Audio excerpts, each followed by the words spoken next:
Muy bien, 11:28 de la noche estoy conversando con Fernando Tuesta Soldevilla y a mis queridos compañeros del Twitter que me dicen que me he convertido en una caviar por invitar a otro caviar. Francamente, chicos, ya basta. En el Perú hay que escuchar todas las opiniones, eso de poner adjetivos a la gente. O sea, utilicen más la cabeza, utilicen otros argumentos.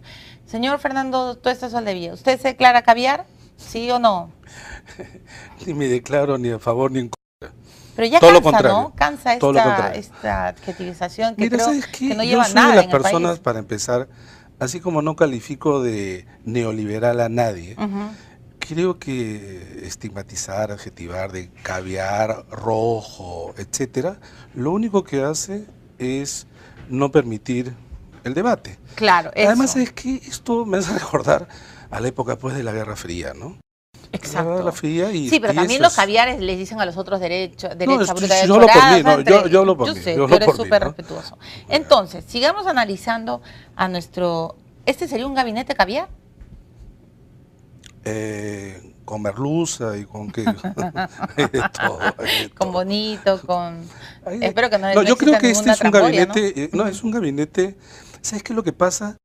Que es difícil ya calificar un gabinete quizá como promedio, es un gabinete de centro, si quieres, ¿no?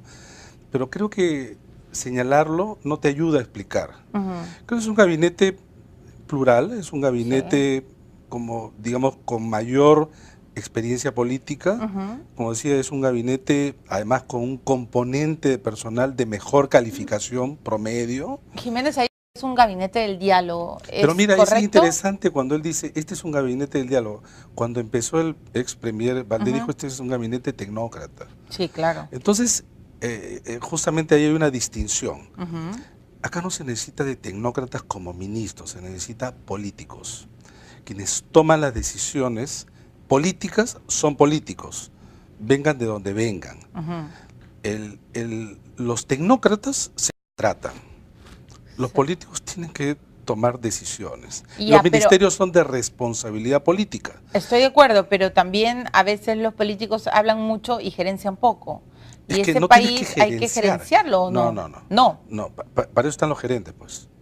O sea, para eso tienes, como en cualquier empresa, el gerente.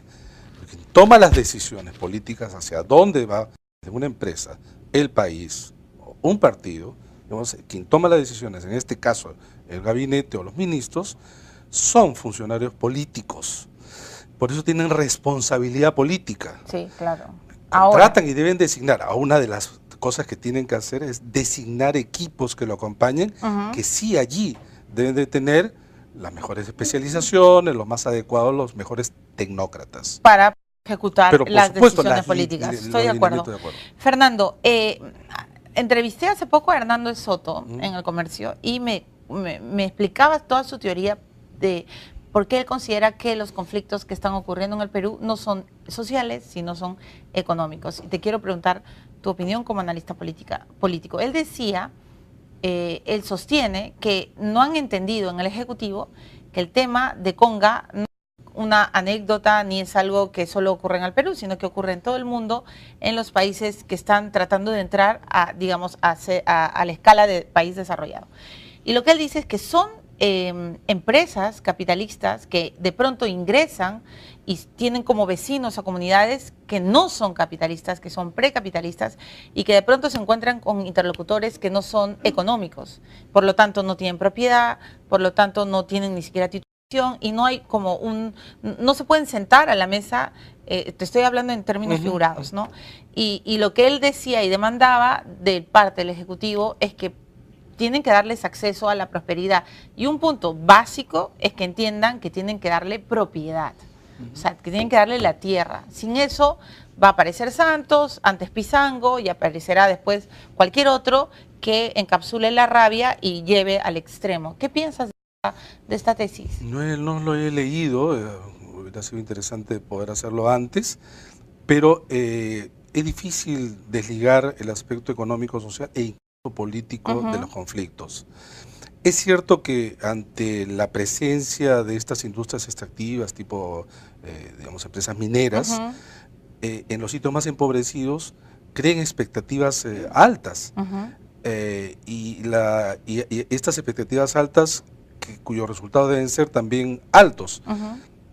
Allí hay un problema de conflicto también, no solamente por las posiciones o acciones de las empresas, sino también de estas comunidades, muchas de ellas que están en un proceso incluso de migración o baja productividad, pero también ahí se crean problemas políticos porque no existe las instituciones que canalicen el conflicto. Sí, la claro. política es, señalábamos, diálogo y conflicto. El tema es que una democracia se canaliza. ¿Quiénes canalizan? Los partidos, las instituciones, pero en algunas de estas zonas de población.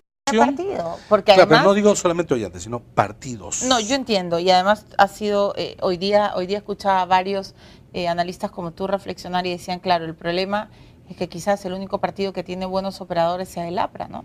Y que de repente en algún momento mencionaban que quizás en una situación parecida el APRA no hubiera permitido jamás llegar hasta este punto, porque tiene operadores, porque tiene, digamos, gente que puede hacer bien de tener una buena espalda, en parte, ¿no? En parte es cierto, aquello de ser entre el único, o quizá el único, pero también en el gobierno anterior, que estamos hablando del gobierno del APRA, esto creció.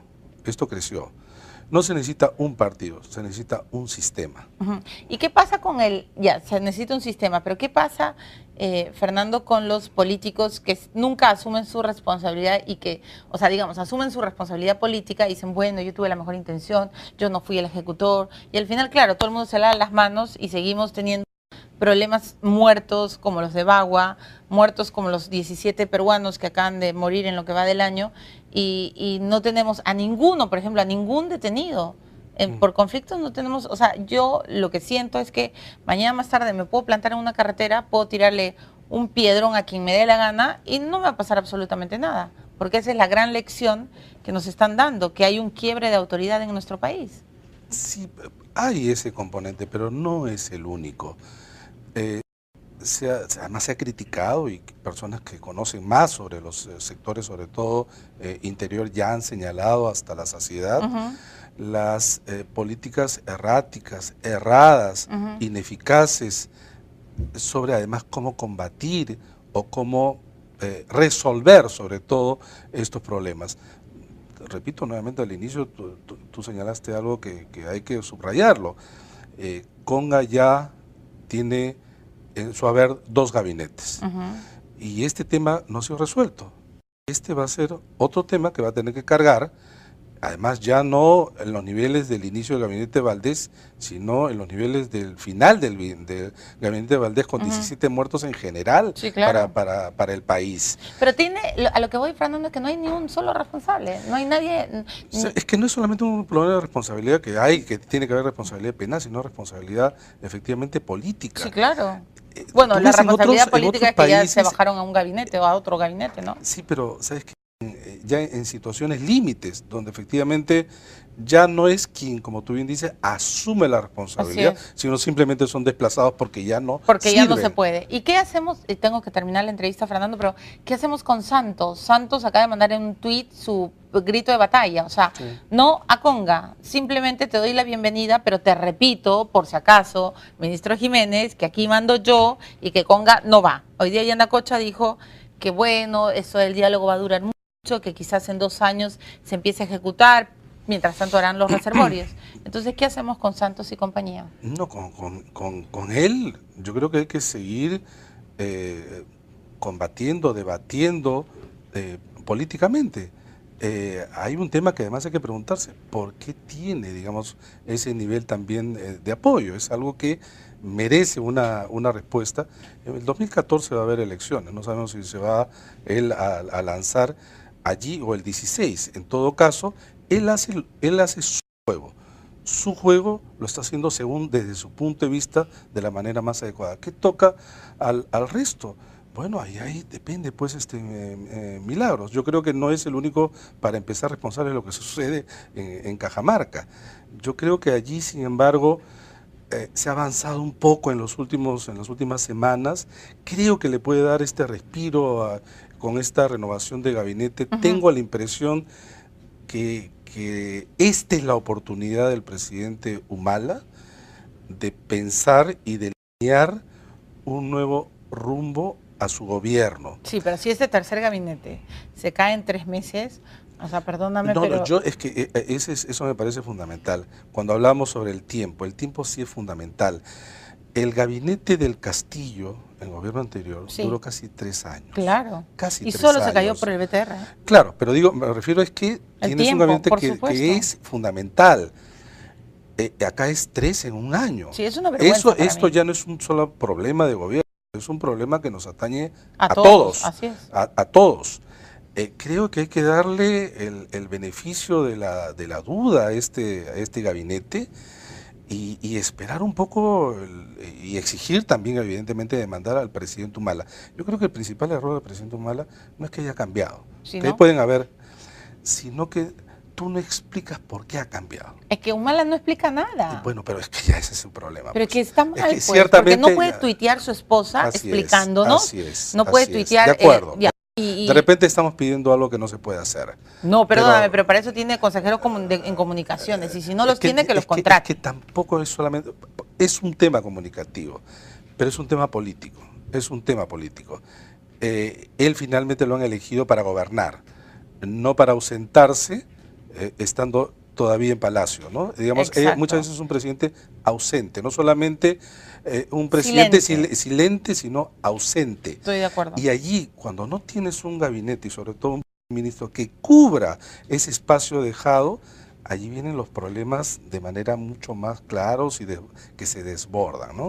Muy bien, muchas gracias. Me gusta esta frase. No solo ha sido un presidente silente, sino también ausente cuando está en Palacio. O sea, ya va siendo hora de que sea pues un líder que explique al pueblo peruano, porque eso es lo que necesita. Si no, su tercer gabinete también se tendrá que ir. Podríamos terminar con aquella frase un poco terrible, pero dice, un buen candidato y un mal presidente, ¿no? Era lo peor. Un buen candidato y un mal presidente. Sí, eso sería peor. Muchos Ojalá que no. Bueno, muchas gracias Fernando. Era Fernando Tuesta Solavía. Ustedes lo han escuchado. Hay que darle el beneficio de la duda a este tercer gabinete. Y yo concuerdo en esto al 100% con Fernando. Yo creo que hace falta que el presidente Ollanta Humala no solo tenga claro en su cerebro qué es lo que quiere hacer y cómo quiere gobernar, sino también que se lo comunique al pueblo peruano. De otra manera, la rabia seguirá creciendo y creciendo y él seguirá empoderando a líderes como Santos o como cualquier otra persona que surja que ha sabido coger el espacio que él dejó aparentemente por traición, otros dicen por consecuencia, porque lo que prometió fue la hoja de ruta y eso es lo que está haciendo. Muy bien, me voy, muchas gracias Fernando, me voy a la pausa y regreso pues con el tema que ha despertado escozor, mucha rabia y mucha indignación. Va a estar Carlos Rivera, abogado del Instituto de Defensa Legal, él nos va a explicar por qué y cuáles son los puntos básicos para responder al señor Villa Esté. Ya regresamos con el caso del Grupo Colina.